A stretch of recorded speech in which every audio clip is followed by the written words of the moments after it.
Oi, gente, sejam muito bem-vindos a mais um podcast da Porto Alegre Oficial. Eu sou a Victoria e nós estamos no estúdio da SZ Working, que fica localizado na Rua dos Andradas, número 860, no Centro Histórico de Porto Alegre. Hoje nós damos início à nossa série especial, que é conversa e conhecer também os pré-candidatos a governador do estado do Rio Grande do Sul.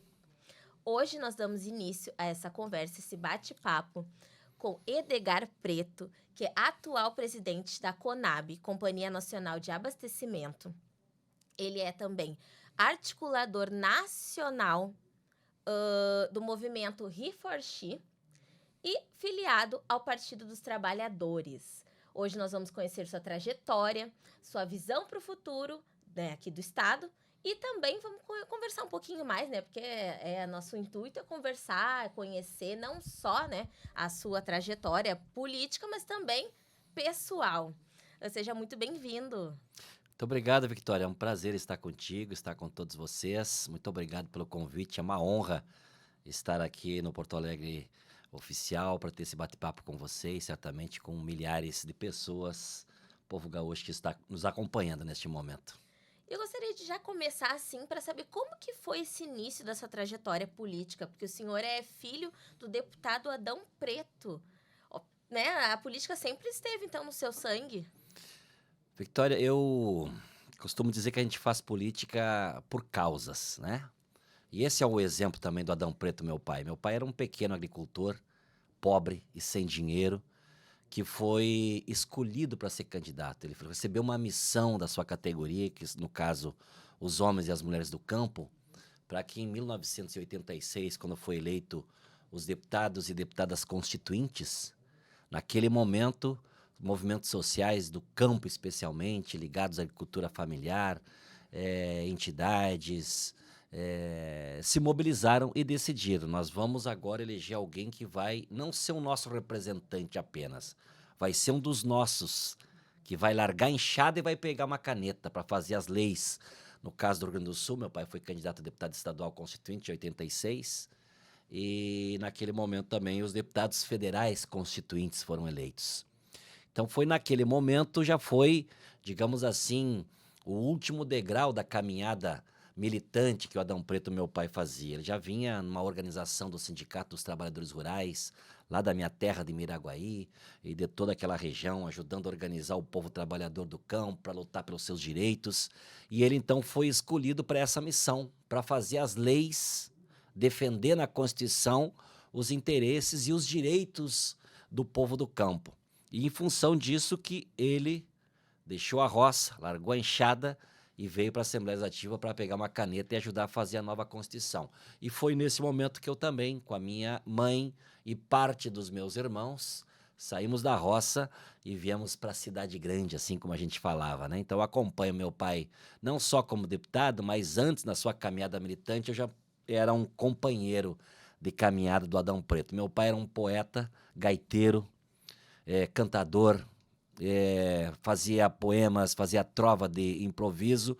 E já lá no início, eu com os meus 10 anos de idade, eu era o acompanhante do Adão Preto na parte cultural da música. Eu não tocava, mas eu cantava junto com ele.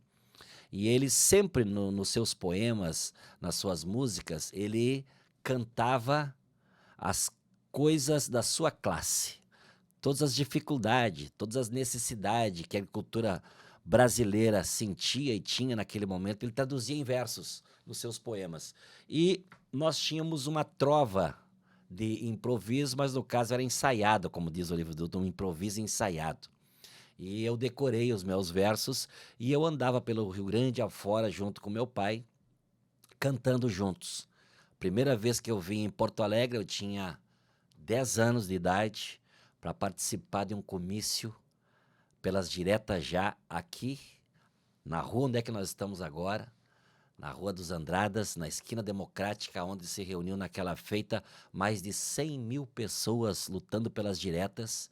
Eu vim com meu pai de ônibus lá de Miraguaí para participar daquele grande comício pelas diretas e fizemos a tal da trova, o improviso ensaiado para aquelas milhares e milhares de pessoas que lá estavam lutando pela mesma causa. Então, quando meu pai foi candidato na eleição de 26, eu já saí também de casa junto com ele. Fui morar em Frederico Westphalen, que é uma cidade próxima à nossa, lá na região norte. E eu, com 14 anos, cuidava do comitê. Estudava de manhã, de tarde cuidava do comitê regional, que funcionava lá na cidade de Frederico Westphalen. E de noite eu percorria a região, o estado, junto com ele, já organizando a pré-campanha e depois a campanha. Então, participo da vida política partidária também desde sempre, o Partido dos Trabalhadores, e tenho tenho comigo essas causas que são originárias do início da nossa caminhada e, obviamente, depois as necessidades do povo brasileiro também vai se modificando e a gente também vai aprimorando e vai definindo as nossas bandeiras, as nossas causas. E eu sou deputado, fui deputado estadual eleito em 2010, a partir do falecimento do meu pai. Meu pai morreu em 2009, 2010. Aquele conjunto de companheiros e movimentos, entidades que sempre acompanharam ele se reuniram para ver quem ia seguir com o legado do Adão Preto. Olívio Dutra, que era um grande amigo do meu pai, amigo da minha família, meu conselheiro político, naquele momento ele era presidente do PT. E foi ele que teve a incumbência de fazer essa organização desse coletivo do Adão Preto, que me fez ser o deputado mais votado já na minha primeira eleição, na minha bancada. Foi lá em 2010. Foi no ano também que o Tarso Genro se elegeu, ganhou a eleição no primeiro turno. E eu chegando na Assembleia, eu fui líder da maior bancada, da bancada do governador, do governo, por 3 anos consecutivos, fui líder da bancada na Assembleia Legislativa. Em 2014, eu fui reeleito deputado, de novo mais votado, comecei com 69 mil votos, depois fiz 73 mil votos. Fui presidente da Assembleia Legislativa em 2017, foi um grande aprendizado naquele momento. E 2018 eu tive minha última eleição como deputado estadual, fiz 92 mil votos. De novo fui mais votado, fiz uma votação na Assembleia Legislativa que é histórica, nenhum outro deputado do nosso partido alcançou essa quantidade de votos que eu fiz na última eleição como deputado estadual. E 2022 eu fui candidato a governador, representei o meu partido, representei o PSOL, o PCdoB, Rede Sustentabilidade e o PV. E chegamos a 27% dos votos, 1.700.000 votos. Elegemos a maior bancada na Assembleia Legislativa, temos a maior bancada individualmente na Câmara dos Deputados. Esta é parte da minha caminhada e hoje sou presidente da maior companhia de abastecimento da América Latina, que é a CONAB, Companhia Nacional de Abastecimento. Estou lá a convite do presidente Lula, faço parte do governo do presidente Lula. É uma super trajetória, né? Não tinha Foi como... resumido, Victoria, foi resumido. Não tinha como o senhor não ser político, né? Porque o senhor teve uma referência enorme na sua família. Então, né, não tinha como. E o senhor comentou sobre a prosa que vocês sempre faziam. E eu fiquei curiosa, como que era essa prosa? Começava eu, 10 anos. Era em ritmo de Mi maior, uma trova, mas eu faço como fosse um poema. Começava eu dizendo: meu pai sempre foi alegre, bem disposto e divertido. De um certo tempo pra cá tem andado aborrecido. Se não é segredo, me conte o que tem lhe acontecido. Seu Adão respondia: o que tem me acontecido eu te respondo direitinho. É o meu dever de pai, nunca te neguei carinho, tô pensando no teu futuro, já está ficando um mocinho. Já estou ficando mocinho, motivo de se alegrar, eu tenho 2 braços fortes, já posso lhe ajudar. Eu quero um pedaço de terra onde eu possa plantar. Aonde podes plantar, perdoe, meu filho amado, é exatamente o motivo que me deixa encabulado, tu vai ter que ir para a cidade, trabalhar como empregado.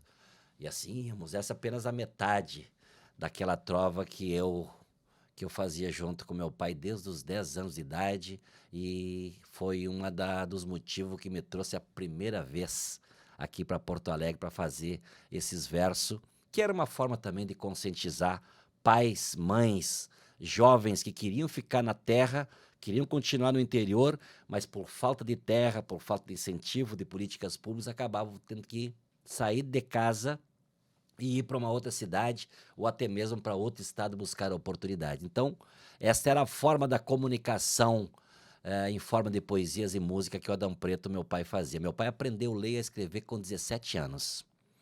E em 1984 lançou um livro Depois aquela edição se esgotou rapidinho, depois teve mais uma edição de um livro de um pequeno agricultor que aprendeu a ler e a escrever com 17 anos, foi deputado constituinte, depois foi mais 5 vezes deputado federal e sempre, sempre, nos seus mandatos, a marca que ele usava era a representação do povo do campo, daqueles que trabalham tanto para botar na nossa mesa, que é essencial para a nossa vida, que é o alimento de cada dia, né, Victória? Pior, é verdade mesmo. E te falar assim que nossa, uma prosa muito bonita e fala muito disso, né, que vocês viveram, porque vocês saíram do interior e vieram para a capital. Como que foi essa mudança, né? Porque a capital tá sempre assim, é totalmente diferente do interior, né? Totalmente. Tu sabes que até a vinda do meu pai com parte da família, que não vieram todos os filhos, nós somos em 9, então vieram os mais novos. Foi tudo decidido coletivamente, onde é que o Adão Preto iria morar, porque sai lá da roça, como é que vai botar os filhos, as crianças num apartamento. Então a decisão foi que nós teríamos que morar numa comunidade. Nós tínhamos uma ligação muito forte com a igreja e foram os padres que ajudaram a decidir que nós iríamos para a Vila Santa Isabel, em Viamão. Saímos lá da roça, lá do interior, e nos mudamos então para Viamão. Lembro do meu primeiro dia de aula. Eu entrei na sala de aula, eu e a minha irmã, no colégio estadual Walter Jobim, em Viamão. E ali, Victor, era uma aula de português, estavam fazendo uma espécie de jogral, cada um lia um pedaço de uma estrofe, um pedaço um parágrafo de um texto.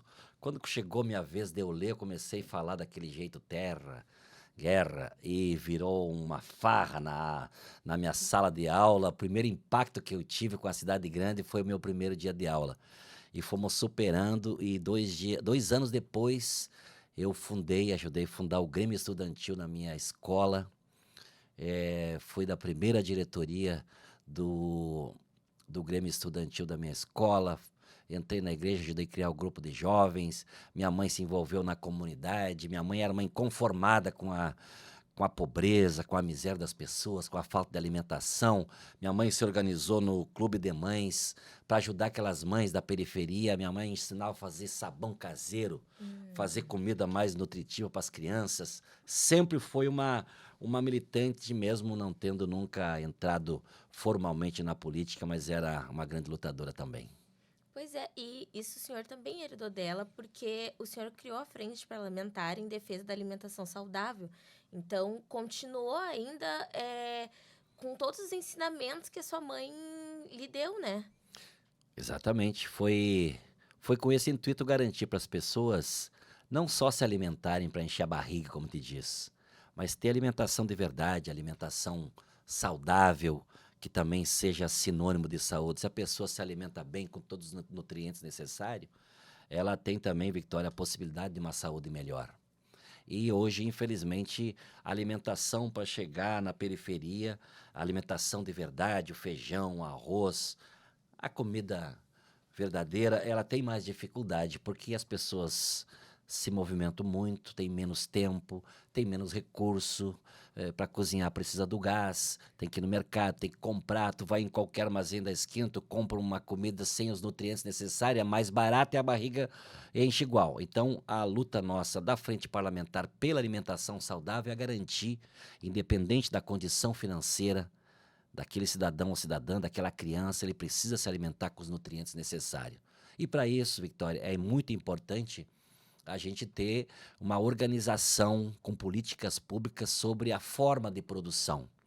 O Brasil é um celeiro do mundo, a gente sempre diz, né? E é um dos países que mais produz, que mais exporta, né? No entanto, a gente viu o Brasil de novo no mapa da fome. O governo passado, que não cuidou dos mais pobres, veio a pandemia, sem assistência, sem ajuda, 33 milhões de brasileiros entraram para o mapa da fome. Homens e mulheres que não se alimentavam uma vez por dia ou se alimentavam na incerteza de quando iriam fazer a próxima refeição. Num Brasil, Victor, que produz tanto. O que é isso normalmente? E o preço do alimento também que sobe. É que o pequeno agricultor, especialmente o agricultor familiar, antes dele botar semente na terra, ele faz os cálculos. O que é mais viável economicamente eu produzir? Quando não tem uma política que incentiva a produzir para o nosso mercado interno, produzir o feijão, o arroz, a batata, a mandioca, hortaliças, mesmo o pequeno agricultor acaba mudando para monocultura de exportação, né? Migra para a soja, porque é mais fácil de produzir, é mais fácil de vender, sempre tem um preço aquecido, porque é precificado no mercado internacional, na Bolsa de Chicago, no caso a soja, né? Vende em qualquer local. Então, acabam migrando para a monocultura de exportação ou arrendando ou vendendo o seu pedaço de terra. Hoje, na Conab, uma das funções da empresa que eu sou presidente é a gente gerar os dados agropecuários para o governo federal. A gente, todos os meses, bota a campo em torno de 100 técnicos que vão fazer levantamento de previsão de safra dos 16 principais grãos. Até aqui, Victória, a maior safra agrícola do Brasil foi a safra de 23. Só vai ser menor do que a desse ano. Esse ano vai ser absolutamente a maior safra que o Brasil vai colher. E lá em 23, quando nós tivemos a maior safra até aqui, nós tivemos a menor lavoura plantada com arroz e feijão dos últimos 47 anos. Entendeu? A gente produziu mais, mas o que é para o nosso mercado interno, que é o feijão e o arroz, que é a nossa base alimentar de norte a sul do país, diminuía cada ano a terra plantada com feijão e com arroz. Porque, como eu disse, o agricultor precisa se viabilizar economicamente. Voltou o presidente Lula. E junto com o presidente Lula, voltou o ministério que trata das políticas da agricultura familiar. A Conab, que eu sou presidente, ia ser extinta, ia ser fechada. Reavivamos todas as suas políticas públicas, voltamos a comprar do pequeno agricultor, pagando um preço justo. Voltamos a fazer estoque de alimentos automaticamente, juros subsidiado para quem quiser produzir arroz, feijão, hortaliças e optar por fazer um financiamento no banco, o juro é 3% ao ano. Se produzir de uma forma agroecológica, sem veneno, o juro é 2% ao ano.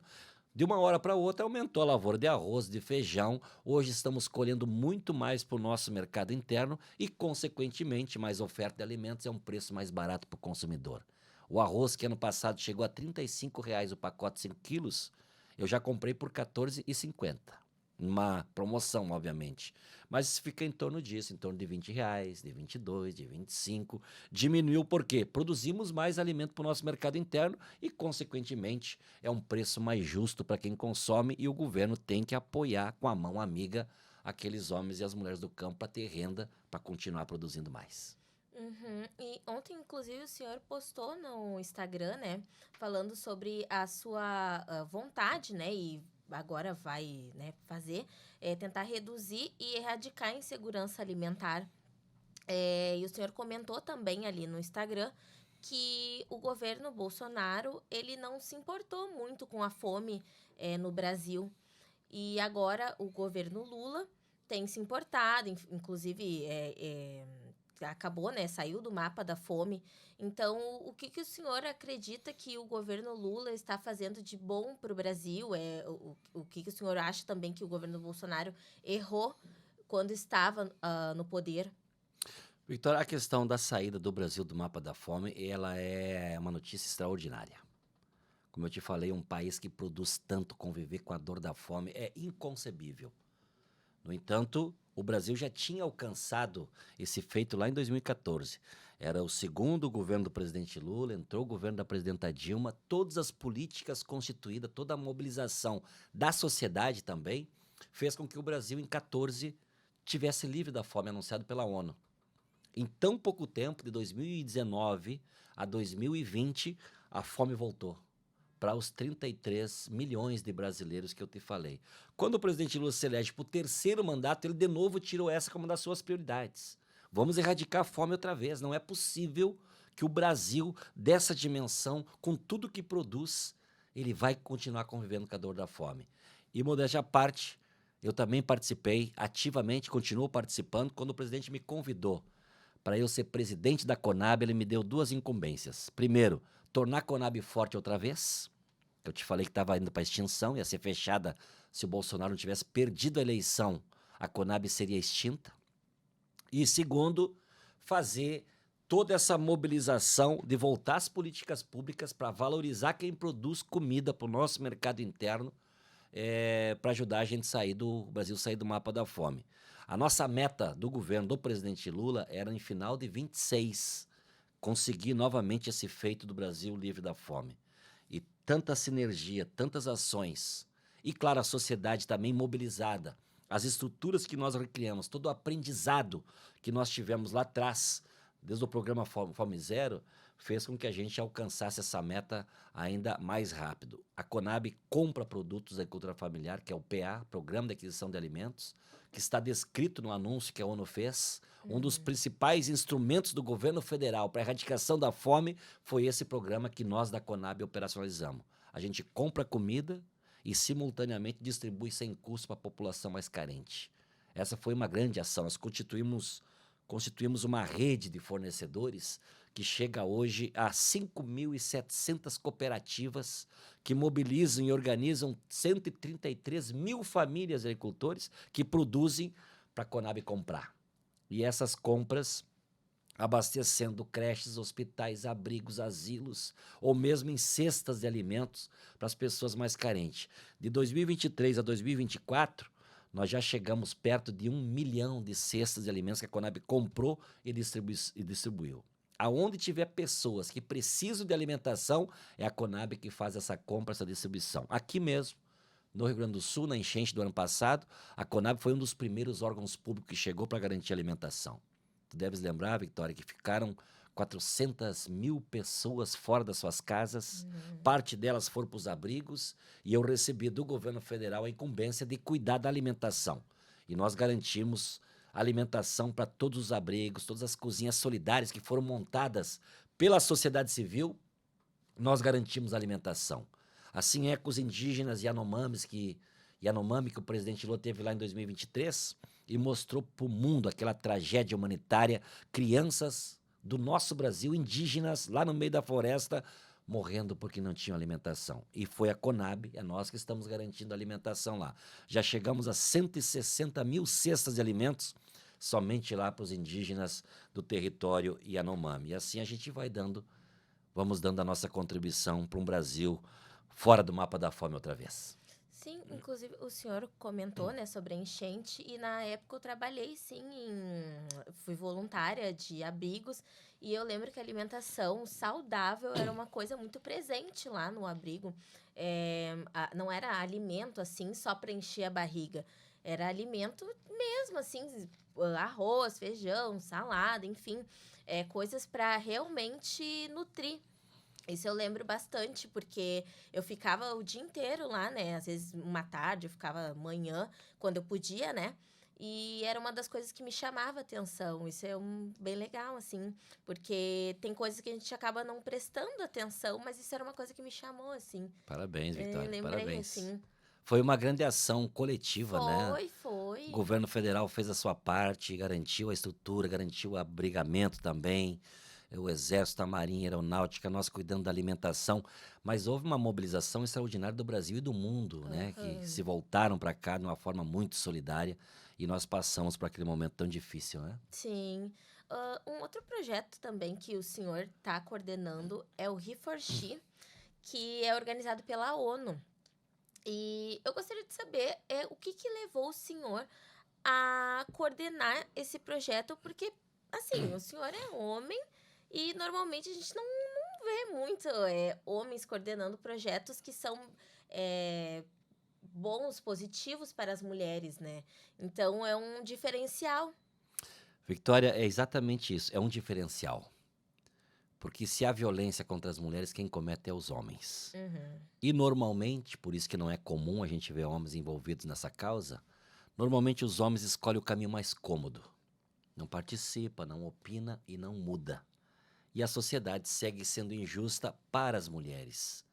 Quando eu me elegi deputado estadual em 2010, eu tive um grande apoio dos movimentos de mulheres. Então, quando eu reuni a primeira vez um conselho político de organizações, movimentos sociais, para ajudar a traçar o rumo, o caminho que eu iria percorrer como deputado estadual, as mulheres trouxeram a pauta. Edgar, nós te ajudamos a ser deputado estadual, então esse mandato também é nosso. E tu tens que ser um agente de transformação cultural e de combater todo tipo de violência contra as mulheres. O mecanismo que eu encontrei na Assembleia Legislativa foi a Frente Parlamentar dos Homens pelo fim da violência contra as mulheres. Eu consegui mobilizar todos os parlamentares homens da Assembleia, naquela legislatura, são signatários da Frente Parlamentar. Nem todos participaram, nem todos atuaram, mas o certo é, todos os homens concordaram com a necessidade da criação da nossa frente parlamentar. E nós começamos a desenvolver vários projetos para a sociedade, constituímos um grupo de trabalho com 42 membros, chamamos empresas, as universidades, o Ministério Público, a Defensoria, o Poder Executivo, Legislativo, Judiciário, para somar forças. E a partir da frente parlamentar é que eu organizava os projetos de leis que eu iria encaminhar. Tudo em sinergia com essas organizações. Eu sou autor da lei que instituiu tornozeleira eletrônica para homens agressores. Isso foi lá em 2013, 2014, o governador Tarso sancionou a lei, já estava no final do seu mandato. Lá na Secretaria de Segurança eu fui visitar, estava sendo organizado a sala de monitoramento, porque é um sistema muito inteligente. O homem que cometeu um crime contra a mulher, se o juiz ou a juíza compreender que ele solto possa ter uma ameaça para a vítima, ela determina, tem que usar tornozeleira eletrônica. Mas quem monta esse sistema, Victória, é o Estado, é o Poder Executivo. Tem que deixar para o Poder Judiciário esse projeto pronto. Então o homem é monitorado pela tornozeleira, mas a mulher vítima também, que tem a medida protetiva, também usa um dispositivo semelhante a um chaveiro chamado botão do pânico, que agora está no celular, num aparelho celular. Quando a medida protetiva diz que o agressor não pode se aproximar tantos metros da vítima, a tornozeleira, quando é rompida, a tornozeleira avisa que ele rompeu o que está estabelecido, e também a vítima, a mulher, usa esse dispositivo, também aciona. Então ele sabe que estão próximos. Quem está monitorando lá na sala de monitoramento, ele avisa, ó, você rompeu a distância estabelecida, então tem que sair dali. E se é intencional, dá tempo de um agente da segurança, uma viatura, chegar lá e fazer o salvamento da mulher. Porque muitas mulheres que são vítimas de violência ou vítimas de feminicídio, que perdem a sua vida, já tiveram a coragem de sair de casa, já denunciaram o agressor e mesmo assim o Estado não deu conta de protegê-la. Então eu sou autor dessa lei. Infelizmente passou o governo Sartori, passou o governo do Eduardo Leite o primeiro, e somente agora, acho que faz um ano e pouco, que foi botada em prática aquela lei que nós aprovamos na Assembleia Legislativa. Então, ficou uma grande referência no Brasil. A Assembleia Legislativa foi a primeira a ter uma frente parlamentar, depois outros estados seguiram o mesmo caminho, até que em 2013 eu fui apresentar o nosso trabalho para a ministra Eleonora Minicucci, que era a ministra das Mulheres do governo da presidenta Dilma. E ela ficou muito impressionada, um homem também lutando por esta causa. Ela me disse: Edgar, tu tem que ir para a ONU, tem que ir lá para Nova York. Agora, daqui 15 dias, vai ter o encontro da CSW, que é as nações membros da ONU que vão se reunir para traçar caminhos para proteção e defesa das mulheres.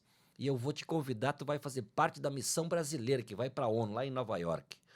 Eu fui junto, eu era o único homem da comitiva, e naquele encontro, no segundo dia que nós estávamos participando, o assunto era como envolver os homens no combate à violência contra as mulheres. Eu era o único homem da comitiva brasileira, então foi eu que falei em nome do Brasil, contando as experiências nossas aqui do Rio Grande do Sul. E função daquele encontro, 2013, em 2014, a ONU criou o movimento He4She, eles por elas, em português, aconselhou as nações membros a constituir comitês para organizar o movimento. A ONU Mulheres do Brasil constituiu o Comitê Brasileiro e me convidou para eu ser membro do comitê. Fiz essa caminhada quando eu fui presidente da Assembleia. Nós lançamos a Assembleia Legislativa do Rio Grande do Sul. Foi o primeiro parlamento brasileiro a aderir ao movimento He4She.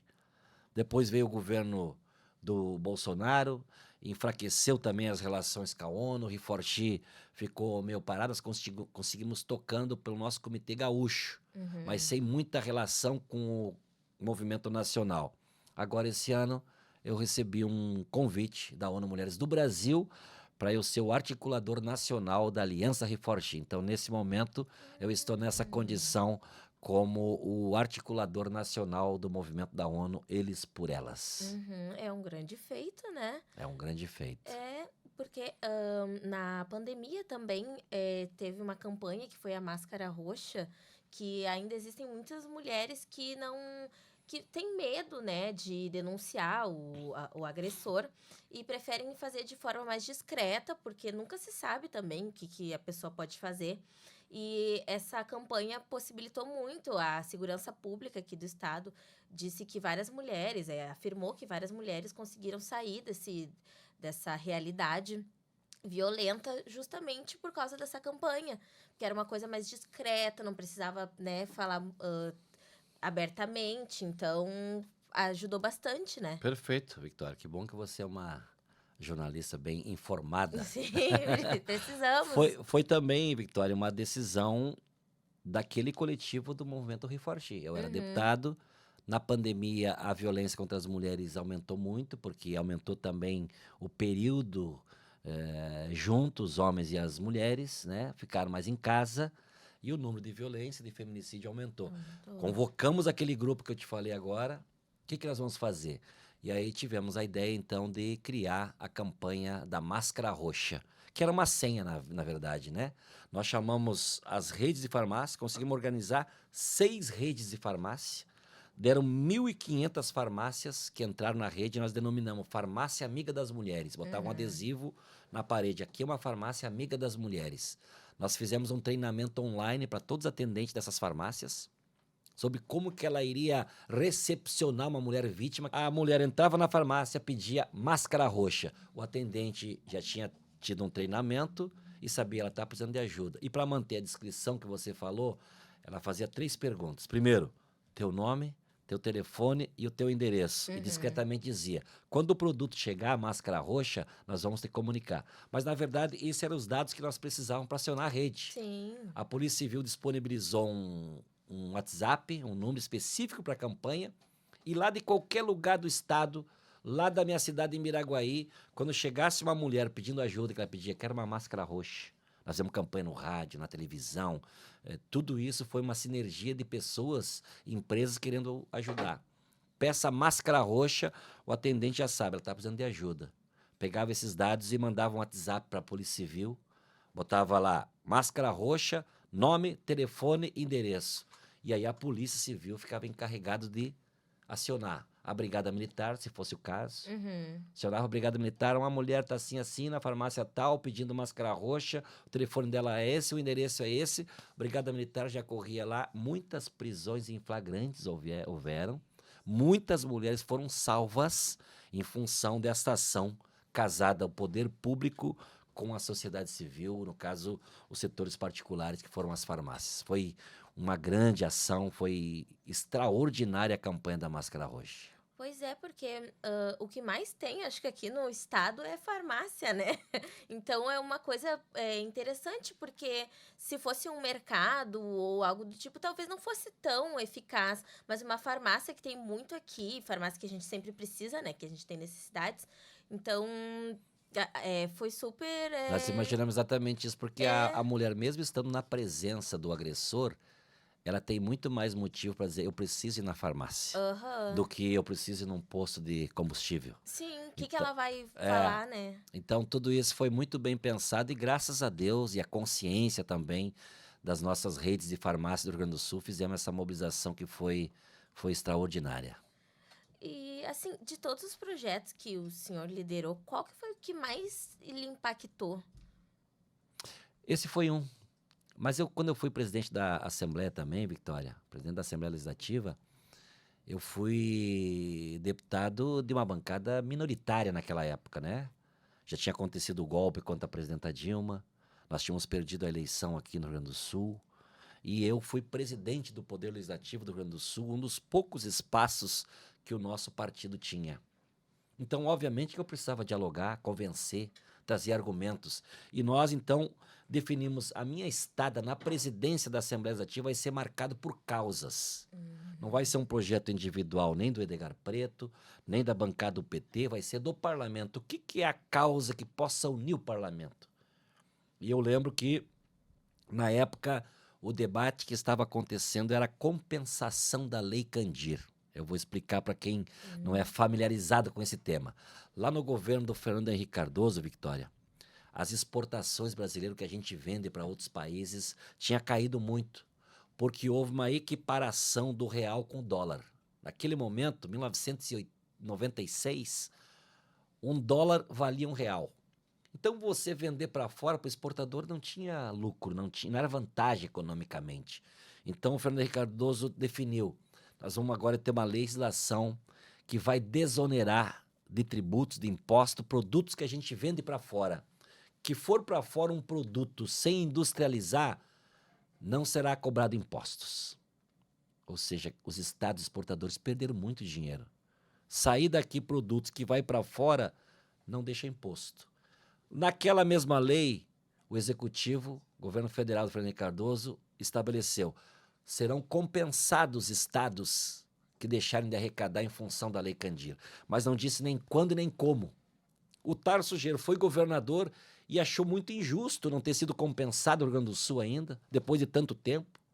Ele convocou outros governadores e entraram com uma ação no Supremo Tribunal Federal pedindo a compensação, pedindo que a União pagasse os estados. E aí o Supremo Tribunal Federal, 2017, eu, presidente, estabeleceu até 2018, ou seja, até o ano que vem, o Congresso Nacional vai ter que produzir uma lei para compensar os estados. E aí nós vimos uma grande oportunidade, mobilizamos todos os líderes e fizemos dessa luta pela compensação que a União teria que pagar para o Rio Grande do Sul uma causa do parlamento. E todas as bancadas se unificaram, nós conseguimos fazer um movimento nacional e daquele movimento houve então a necessidade, a lei que foi aprovada que diz que a União tinha que compensar os estados. Houve uma negociação com cada um dos estados. O Eduardo Leite se contentou com menos de 10% do que a União nos devia, mas o Estado ganhou com aquilo. E a segunda também, quando eu estava na presidência, nós fizemos um movimento nacional em defesa das universidades públicas federais. Isso era governo Temer, na época, né? E congelou a verba que ia da União para as universidades, contingenciou o orçamento. E, claro, as universidades não tinham nem dinheiro para pagar mais luz, nem água, nem segurança, estava em decadência as universidades. E eu, como presidente, recebi uma representação das universidades, achei que também era um tema que pudesse unir o parlamento, como de fato foi mais uma causa que todas as bancadas se uniram para defender as universidades, virou um movimento nacional, fomos conversar com o presidente do Senado, da Câmara Federal, e conseguimos repor todo o orçamento para as universidades. Eu, como presidente da Assembleia do Rio Grande do Sul, conseguimos produzir um movimento nacional. Mas o que eu queria, por fim, nesse assunto, é destacar o meu primeiro projeto de lei, que virou lei, que é a lei que instituiu o SUSAF, que é o Sistema das Agroindústrias Familiares, que é uma legislação onde quem industrializa o salame, o queijo, o mel, banha, produtos de origem animal, ele é inspecionado no município, mas a legislação no Brasil é assim, e no Rio Grande do Sul também era até então, ele é inspecionado aqui no município, ele só pode vender no município. E nós fizemos uma lei de que se ele tivesse inspecionado uma vez, se a legislação, se o agente público disse que aquele produto está bom, ele pode vender para todo o estado e não só no município. Hoje nós temos em torno, acho que já está próximo de 200 municípios que conseguiram o selo do SUSAF, e aí a sua agroindústria, o pequeno agricultor que industrializa, em vez de vender só no município, agora vende para todo o estado. Então gerou-se muito emprego, trouxe mais arrecadação para os municípios, e nós na cidade podemos comprar também nos supermercados aquele produtinho com o sabor da colônia, comidinha caseira, comidinha boa, em função desta que foi o meu primeiro projeto que virou lei no Rio Grande do Sul, lá em 2011, meu primeiro ano de deputado, que eu apresentei esse projeto, que virou uma referência também no Brasil. Vários estados copiaram essa legislação e implementaram, então eu, por ter sido o primeiro, está chegando, convido muito atencioso para as necessidades do homem do campo, eu destaco também como uma grande legislação que foi muito importante. Está sendo, né? Sim. E caso o senhor que é pré-candidato, né, a governador do estado, caso o senhor seja eleito, tem algum projeto em mente que o senhor ainda queira realizar? Algum projeto, né, que ainda queira, que ainda não chegou a fazer? Eu quero muitos, eu quero tanto. A primeira coisa eu acho que nós temos que estabelecer é o diálogo, Vitória. Uhum. Dialogar com todo mundo sem preconceito, resolver os problemas numa mesa de negociação e não na briga. Não gosto de briga, sempre trabalho com diálogo, sempre somando, sempre tentando aglutinar forças. Eu acho que o Rio Grande do Sul está precisando justamente disso. Não é só diálogo com o povo da política, é com setores importantes da economia, setores importantes socialmente, da cultura, da educação, da saúde. É a gente discutir, conversar, não ter preconceito em conversar com quem pensa o contrário do que a gente pensa. Uhum. Porque a política é justamente isso, é você poder convencer com os teus argumentos que a ideia que você defende possa ser melhor naquele momento do que a ideia que um opositor teu tenha. Eu fiz essa experiência que eu te contei agora na Assembleia Legislativa como presidente. Foi muito bem sucedido. Eu vi que através do diálogo, com paciência, sem preconceito, sem revanchismo, sem discriminação, a gente chega muito mais longe. Se eu tiver a honra de ser governador do Rio Grande do Sul, eu quero dizer para toda a sociedade, aqui comigo é porta aberta. Com nós não tem porta fechada para nenhum setor que é importante, desde o pequeno, médio, grande, todos têm que ter oportunidade de participação e de usufruir de um projeto que seja coletivo. Segundo, eu acho que o Rio Grande do Sul está precisando de mais gestão. As coisas aqui andam muito lentas. Há decisão, há recurso, mas as coisas não acontecem na vida real das pessoas. Eu vou te dar um exemplo. Na tragédia ambiental que nós tivemos ano passado, a maior enchente da nossa história, nunca um estado recebeu tanto atenção como recebeu o Rio Grande do Sul do governo do presidente Lula. Ele mesmo veio aqui 5 vezes para tratar das questões da enchente. São 111 bilhões de reais já destinados para o Rio Grande do Sul. Desses, mais de 85 já foram investidos, seja em ajuda para as empresas, seja aquela ajuda individual para as pessoas dos R$ 5.000, para quem perdeu essas coisas, e outras políticas públicas. Mas tem um recurso que foi destinado para o Rio Grande do Sul especificamente para fazer obras de contenção, para a gente evitar que na próxima enchente o estrago seja desse tamanho que foi no ano passado. Desses 6,5 bilhões, Vitória, 6,5 bilhões, o governo do estado não licitou um projeto ainda. E aí, cada chuva que vem, a gente fica naquela angústia para saber qual é o estrago que vai ser. A água chega de novo na minha casa, vou perder de novo. Agora, recentemente, tivemos mais uma enchente. Não foi grande volume de água, mas como não houve as obras ainda, de limpeza do bueiro, não houve o desassoreamento dos rios, entrou muita terra no Guaíba, outros rios do Vale do Taquari, aqui mesmo na região metropolitana, assoreou, e hoje com menos água, ela sai fora do leito com mais facilidade, porque as tais de obras, com o dinheiro já reservado, ainda não acontece. O que houve? Para que essa falta de gestão? É que tanto o governo do MDB, que foi eleito em 2014, como depois os 2 mandatos do Eduardo Leite, eles venderam praticamente todo o serviço público. As fundações, a inteligência, a expertise que foram adquiridos por servidores qualificados ao longo desses anos, foram fechadas as fundações, venderam a Corsã, a empresa do saneamento. Imagina se nós tivéssemos uma Corsã fortalecida agora, para poder fazer essas obras, captar o recurso e poder, de uma forma desburocratizada, com responsabilidade, mas mais rápido, fazer as obras que tem que ser feito, nós andaria com muito mais rapidez. Venderam, Victória, para a população que o problema da energia elétrica é porque era uma empresa pública, se era pública.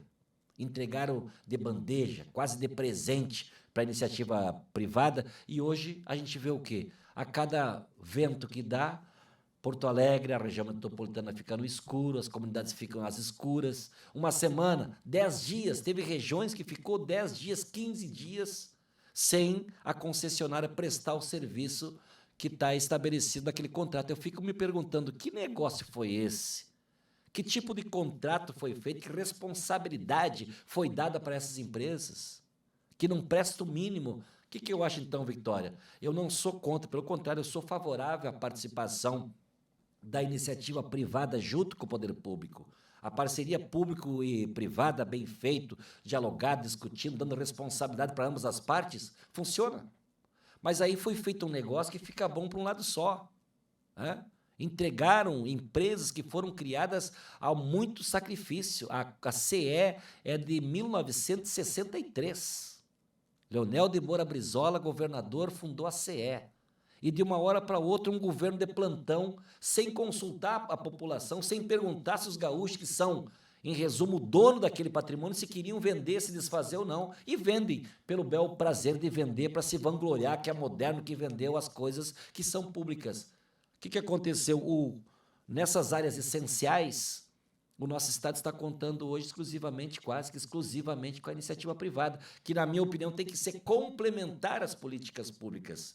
Então, o Estado do Rio Grande do Sul perdeu a sua capacidade de formulação e de implementação de políticas públicas para aqueles que mais precisam. Então, nós precisamos fortalecer as estruturas públicas, né? Tornar o Estado mais dinâmico, né? Conseguir conversar, conseguir dialogar com mais gente, para ver experiências no nosso país mesmo, né? Eu agora estou para ir para o Rio de Janeiro, ver uma experiência da cidade do Rio de Janeiro, que é o alerta quando dá qualquer questão climática, de muita chuva, de enxurradas, soa o alarme no Rio de Janeiro. Eu vi que o prefeito de Porto Alegre e o atual governador foram para Holanda, foram para Holanda, ver a experiência das obras de contenção, como é que eles fazem a prevenção. Botaram no jornal, apareceu na televisão, no Brasil inteiro, foram buscar agora nova tecnologia para implementar no Rio Grande do Sul. Passou-se um ano, deu a chuva agora, dias atrás. Qual é a tecnologia que teve? Sacos de areia. A única novidade, a forma mais avançada que tem ainda em Porto Alegre, na região metropolitana do Rio Grande do Sul, para conter as cheias, é botar saco de areia. Mas isso não tem cabimento, Victória, né? Tanta coisa que já modificou no Brasil, experiências tão positivas que nós temos, aí faz uma viagem internacional, se vangloria, agora estou aqui, vou pegar a tecnologia mais avançada, não faz absolutamente nada e fica esse conversar, esse se aparecer, né? Parece que são atores e não são gestores, né? E, infelizmente, o Rio Grande do Sul está perdendo seu espaço para Santa Catarina, para o Paraná. O Rio Grande do Sul está puxando a média da região sul para baixo. E sempre nós fomos um estado que teve um reconhecimento extraordinário no cenário nacional e internacional. Na época do governo do Olívio Dutra, eu lembro, Fórum Social Mundial. Não sei se é do teu tempo, Victor, devia ser uma criança nova, mas o mundo veio para Porto Alegre para ver uma nova forma de administrar junto com a população. Orçamento participativo, onde a população participava. Assim foi nos governos da prefeitura, da Frente Popular, no governo do Tarso Genro, experiências maravilhosas que tornou o Rio Grande do Sul e Porto Alegre reconhecido mundo afora. E agora a gente é reconhecido pela falta de gestão, pela paralisia, pela falta de iniciativa, pela falta de diálogo. O governador, às vezes, mais parece um repassador das demandas para o governo federal, só repassa, mas não tem participação, não tem sinergia, não vai à luta e as coisas não acontecem. Então, eu estabeleceria diálogo, gestão e cuidar daqueles que mais precisam, né? O Estado tem que ser para todos. Todos têm que ter o mesmo direito, mas aquele que está precisando mais, o que está mais apertado, que passa mais dificuldade, tem que ter uma atenção maior do governo, do poder público. Então, eu caminharei por aí. Obviamente que o nosso programa de governo vai ser muito bem discutido com a sociedade. Não temos um plano pronto, não temos um plano acabado. Estamos começando uma mobilização ainda no nosso partido, nos partidos do nosso campo democrático e popular, para formatar uma candidatura que, ao lado do presidente Lula, eu tenho certeza, vai fazer muito bem para o Rio Grande do Sul. Pois é, o senhor chegou a concorrer, né, à eleição em 2022, só que o senhor ficou em terceiro lugar com 26,77%. Olha aí. E eu queria saber, assim, o que o senhor faria de diferente agora para chegar ao resultado que o senhor almeja, né, que seria ganhar e ser o novo governador agora do estado. Victória, nossa campanha deu muito certo em 2022. Nós produzimos um movimento que nem os institutos de pesquisa conseguiram captar. E vou te dar um exemplo. Quando eu comecei a minha campanha, eu estava com 4% nas pesquisas. 4%. Quinto, quarto lugar. Na última semana da campanha, na segunda-feira, foi divulgada uma pesquisa que eu estava com 12% dos votos. Na sexta, que foi a última, 2 dias antes da eleição, me colocaram com 17%. 17% dos votos. E 2 dias depois, nós fizemos quase 27% dos votos. Foi 1.700.000 votos. Então, acho que deu muito certo, né? E eu acho que faltou os institutos de pesquisarem bem, porque não é possível que em 2 dias tenha tanta diferença de 17% para quase 27% dos votos. Óbvio que nós produzimos um movimento, como diz Olívio Dutra, de baixo para cima, com muita sinergia, com muito diálogo, com setores, não só partidos políticos, mas setores que são importantes para a economia do Rio Grande do Sul, que viram em nós a possibilidade de um projeto novo. E por isso, nós elegemos na Assembleia a maior bancada hoje, a do PT, em função daquela eleição que nós fizemos. Repetimos de novo a maior bancada. Temos a maior bancada a nível federal, partido individualmente a nível nacional, na Câmara Federal, o PT é a maior bancada aqui do estado do Rio Grande do Sul. Então, faltou, na minha opinião, as pesquisas terem dado uma atenção maior, para ser sutil. E claro que se tu não mostra a possibilidade da competitividade, a possibilidade de vitória, as pessoas que estavam motivadas a votar, poxa vida, mas não vai valer a pena, meu voto não vai contar, não tem chance. E eu tinha chance. O Rio Grande do Sul foi o último estado do Brasil que definiu o segundo turno. Era meia-noite, eu tinha chance de passar o atual governador.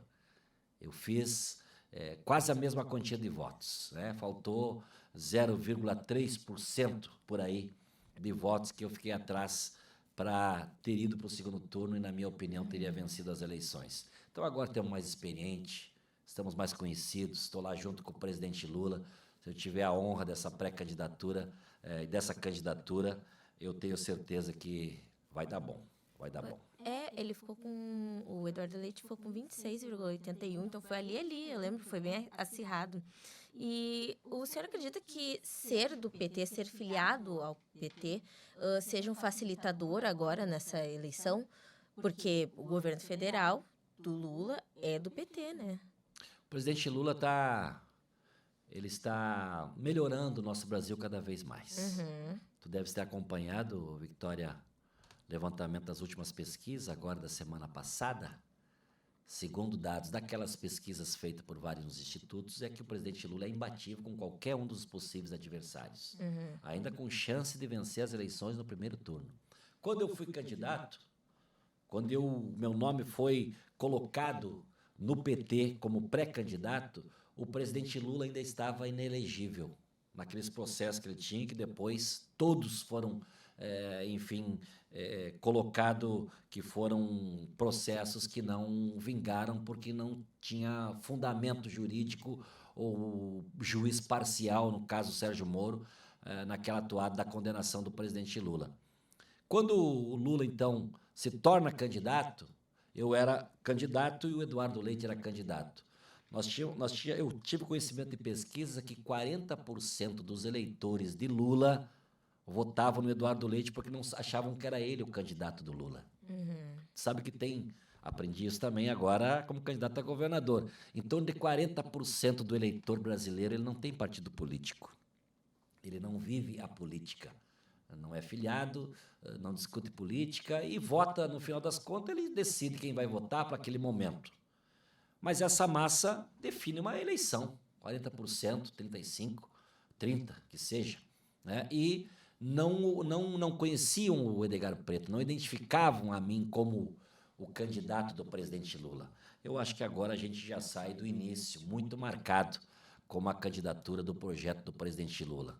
Quem irá representar o nosso campo democrático e popular já sai muito aliançado com o presidente Lula.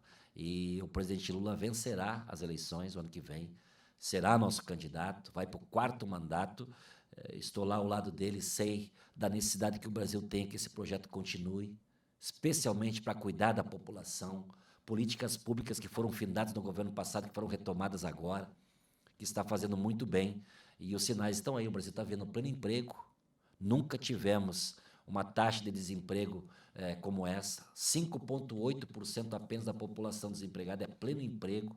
O salário mínimo agora, Victória, sendo todo ano recebendo aumento acima da inflação.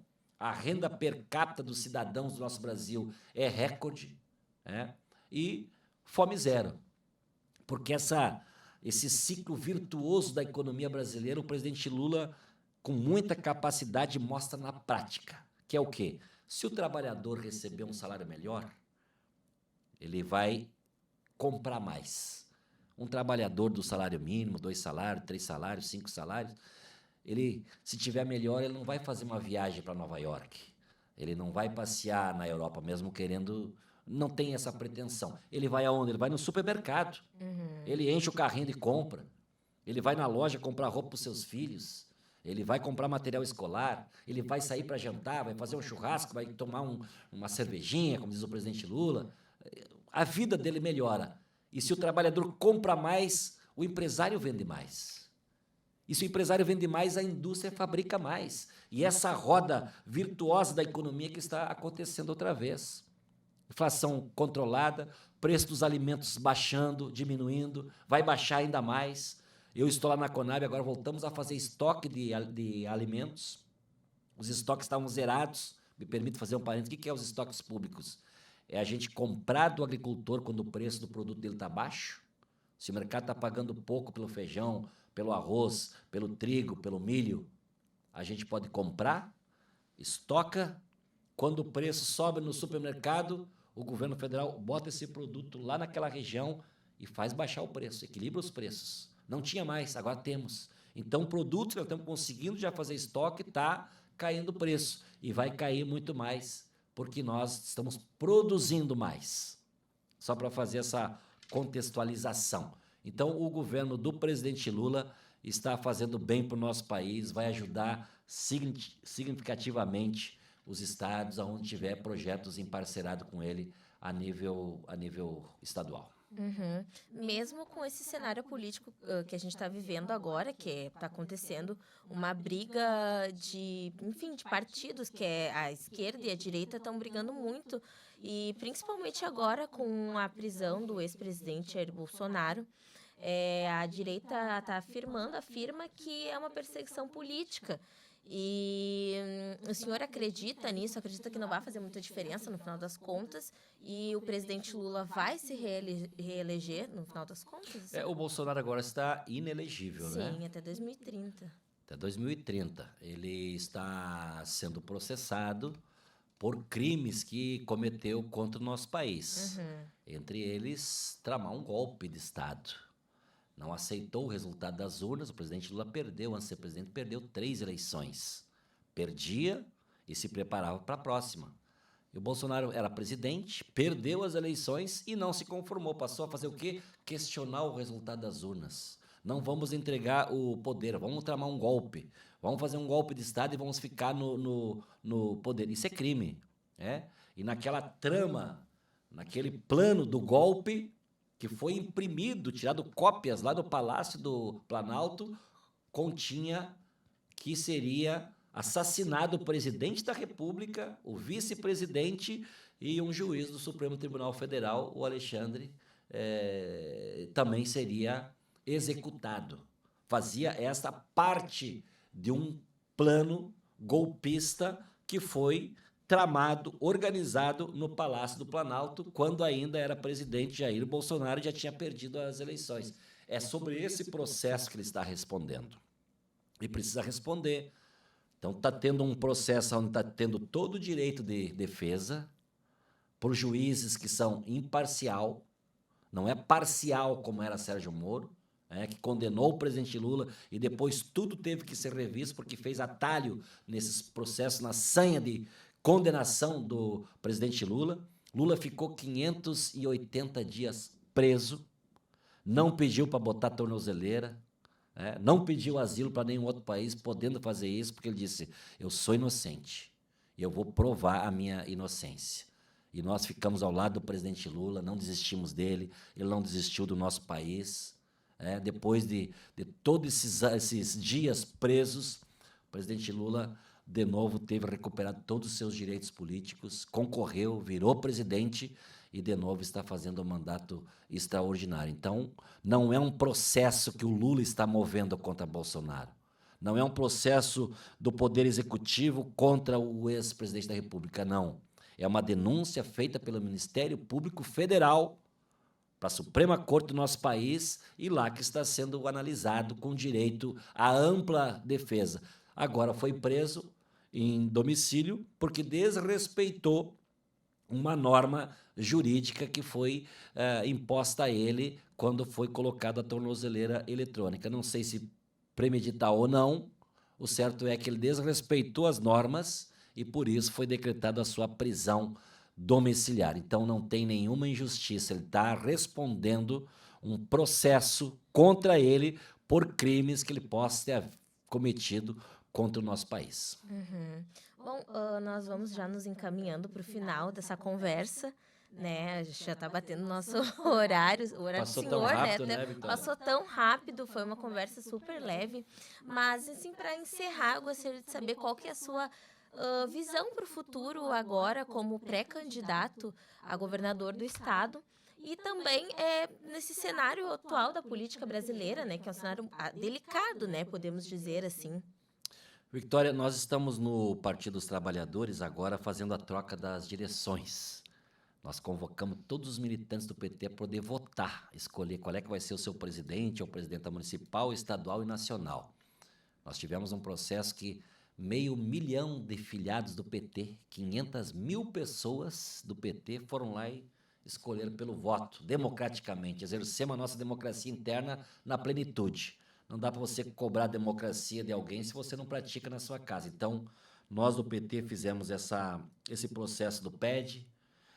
Aqui no Rio Grande do Sul foram 25 mil filiados que votaram, escolhemos o companheiro Valdeci Oliveira para ser nosso presidente nos 2 primeiros anos. Fizemos um acordo, não teve segundo turno, segundo os 2 últimos anos vai ser a deputada Sofia Cavedon.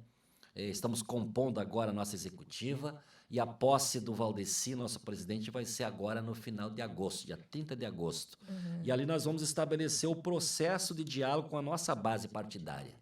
Encontro nas regionais, para que eu, como sou pré-candidato do PT, possa ter minha pré-candidatura homologada por cada filiado ou filiado ter a oportunidade de falar, não só sobre a figura do candidato, mas qual é o plano que nós vamos traçar, quais as parcerias que nós vamos buscar. Nós queremos formar uma frente potente aqui no Estado. Queremos repetir a que nós tivemos a vez passada. Eu fui candidato do PCdoB, do PV, da Rede, do PSOL. Pedro Ruas foi meu candidato a vice-governador e nós do PT. Eu quero ter humildemente a oportunidade, Victória, de dialogar com todos os partidos que fazem parte da base do governo do presidente Lula, que é mais amplo do que essa frente que nós tivemos em 22. Nós queremos ter o PDT, queremos conversar com o PDT, com o PSB, e obviamente quando tu vai conversar com partidos tão importantes como esses, a gente não vai com um pacote pronto. Nós queremos discutir com eles qual é o formato dessa frente política com mais possibilidade de vitória para 2026. Nós temos uma vaga de governador, de vice, 2 vagas para o Senado, 2 vagas de suplente para senador. Então, é uma engenharia política que cabe várias forças e é essa a nossa expectativa. Então, vamos fazer o diálogo primeiro no nosso partido e, aos poucos, né, a gente fazendo também a formação desta frente. Eu acho que o momento para o nosso Brasil é um momento de unir a nossa nação. Nós não podemos, Victória, aceitar de forma alguma a imposição de um presidente lá dos Estados Unidos dizer que vai taxar a produção do nosso país. Não tem nada de questões econômicas que justifique o governo dos Estados Unidos impor essa sanção ao nosso país. É uma questão política e nós achamos que a questão política tem que ser definido na mesa política. E não impondo uma dificuldade, um sofrimento para a população brasileira que nós vamos resolver. Primeira coisa, então, a gente vai defender o nosso Brasil e convocar toda a população brasileira, independente do seu partido político, e dizer: quem manda no Brasil é o povo brasileiro.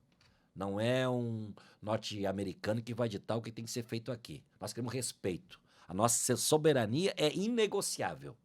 Mas claro que as questões comerciais, nós queremos sentar na mesa e achar caminhos com os Estados Unidos.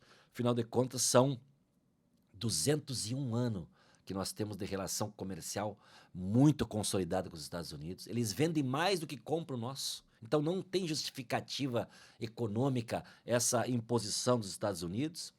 Mas graças a Deus, com a liderança do presidente Lula, nós estamos conseguindo unir todos os poderes na mesma causa. E isso não é uma polarização política. Nós defendemos a democracia, nós defendemos a Constituição, nós defendemos poderes independentes. A soberania nacional para nós é inegociável. E por outro lado, quem quer polarizar conosco é o quê? Barbárie. Né? Quebrar o 8 de janeiro. Quebra-quebra, invasão lá no Supremo Tribunal Federal, invadir, quebrar, depredar o Palácio do Planalto, o patrimônio do nosso povo, o Congresso Nacional. Então a polarização existe porque nós não abrimos mão do que é tão caro para o nosso país, que é a nossa soberania, a nossa democracia nacional. Estamos vencendo, graças a Deus. Acho que o povo está conseguindo enxergar de que lado cada um está. Eu fico me perguntando, eu vi dias atrás uma foto inacreditável. Deputados federais do Rio Grande do Sul, lideranças políticas eleitos com o voto dos gaúchos, levantando lá na Câmara Federal a bandeira do Donald Trump. Qual é o sentido, Victória? Os caras estão impondo um tarifaço para o nosso estado. O Rio Grande do Sul é o estado mais penalizado da federação. 65% dos maquinários agrícolas fabricados no Brasil saem aqui da nossa indústria. 46% do que nós vendemos de maquinários agrícolas é para os Estados Unidos. Então a indústria gaúcha é altamente penalizada. E aqui também a carne está imposta ali os 50%. Ali está o setor do couro, calçado de couro, que é altamente gerador de emprego para o nosso estado, também está taxado em 50%. O tabaco também altamente produzido no nosso estado, taxado em 50%. E como é que um deputado, uma liderança eleita com o voto do Estado, levanta a bandeira do presidente que está nos impondo essa taxação? É inacreditável. Mas certamente essas pessoas imaginam que o povo não está enxergando. E o cidadão e a cidadã está enxergando, está observando e, na minha opinião, vai dar o troco na hora certa. Edgar, muito obrigada por compartilhar conosco suas ideias, sua trajetória e também propostas, né? Possíveis propostas que o senhor deseja, caso seja eleito, deseja realizar. Lembrando que essa série busca trazer os pré-candidatos a governador do estado, para que o eleitor, né, conheça e também saiba em quem votar lá na hora, né, das eleições. Então, esse é o nosso objetivo aqui com essa série do Porto Alegre Oficial. Muito obrigada a você que nos assistiu até agora. Agradecer também novamente a sua disponibilidade, a nossa conversa, que foi uma troca, né? É sempre muito importante a gente ter essa troca sobre o cenário político. E muito obrigada. Obrigado a você, Victória. Obrigado pela oportunidade. Quero ter a oportunidade de conversar outros momentos contigo, com quem nos acompanha. Vou continuar andando por esse Rio Grande. Nosso partido, nosso campo democrático popular, nós vamos montar um programa de governo que vai ter melhorias para a educação, para a saúde, para a segurança. Quero ter a oportunidade contigo de falar em outro momento sobre essas questões que diz respeito também à vida dos cidadãos e cidadãs do nosso Rio Grande do Sul. Muito obrigado pela oportunidade. Obrigada. Lembrando que nós estamos no estúdio da SZ Working, que fica localizado na Rua dos Andradas, número 860, aqui no Centro Histórico de Porto Alegre, né? Então, se você quiser planejar uma reunião, realizar seu evento ou até tomar um café, também tá podendo vir aqui na Rua dos Andradas para, né, ter o seu momento. Muito obrigada. Não esqueçam de nos seguir nas redes sociais do Porto Alegre Oficial e até a próxima.